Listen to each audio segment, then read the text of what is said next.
Iniesta Sato Roteiro corrigido. Silent Treatment. El arma psicológica del silencio. Hay una técnica que usan los manipuladores para controlarte sin tocarte. Son las 11 de la noche.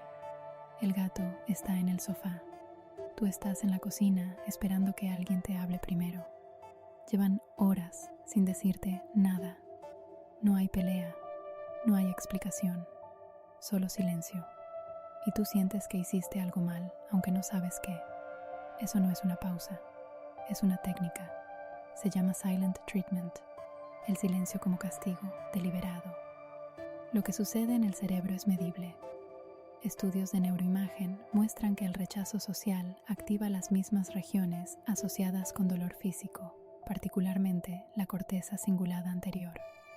La sensación es real, neurobiológicamente verificable. Cuando alguien te da silencio donde debería haber palabras, no estás interpretando demasiado, estás respondiendo a una presión real. Pero hay algo más. El silencio prolongado genera ansiedad anticipatoria. Tu cerebro intenta llenar el vacío creando historias sobre qué hiciste mal. Eso es lo que busca quien lo usa. Mantener el control sin confrontación directa.